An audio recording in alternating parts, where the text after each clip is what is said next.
Hello, and thank you for clicking on my video today. Today I have for review the Zero Tolerance 0801, designed by Todd Rexford. It is a full titanium frame lock flipper. There's a look at it overall. You have about 8 1/4 inch overall opened length. I believe it was like 8.20 is what ZT claimed, but just under 8 1/4, with a 3.5 inch L Max drop point blade with a beautiful stone wash. Has a nice, like 3/4 height flat grind and a very pronounced swedge up there. Makes it very attractive drop point.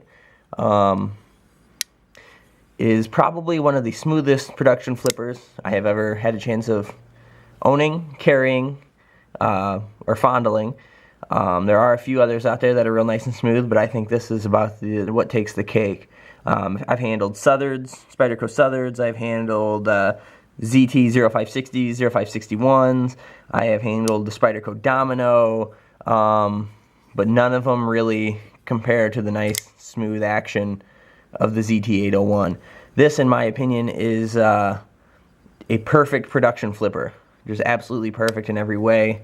I got mine used, and it's actually a blem, which I plan on fixing. There was just a little scratch on the blade is the only thing I've been able to find wrong with it. But it's still absolutely, the action is just absolutely perfect. It's quick, lightning fast. You can either light switch it like that, or you can put a little bit of a preload on it, push button it.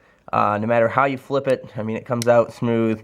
You can flip it with just about every finger on your hand. You can even thumb flip the thing if you have to.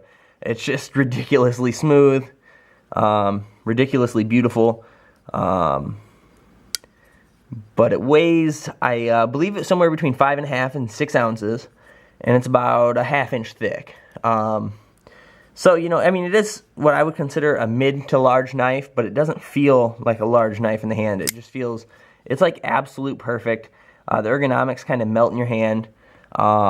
It's the perfect length for, EDC use, cutting boxes, cutting packages. Like in my case of my work, I cut rope and tubing and stuff all day long. So this is like an absolutely perfect knife. The L Max has performed quite great for me. I do not notice any of the issues that ZT has had with previous runs of the L Max steel, where they burn it and actually ruin the edge retention. I think they kind of fixed that issue. It has held a fantastic edge.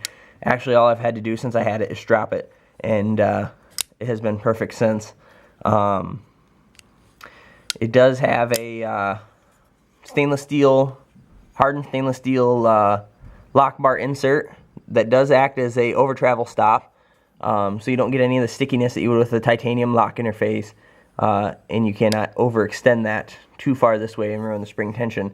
It's all internal, which makes it nice and beautiful. My only gripe is the appearance of the knife, and that would be the black hardware and the cheap clip. I mean, this is the same exact style of clip. I'm pretty sure it's the same clip, just branded different as like a Kershaw Cryo. And, that's a $20 knife, $25, $30 knife. Then when you look at this, this is anywhere between $150 and $200, depending on where you look. I just expect something a little different. Just even the regular ZT flat clip that we're all used to would have looked better than this, I believe. But it's just not a deal breaker with me.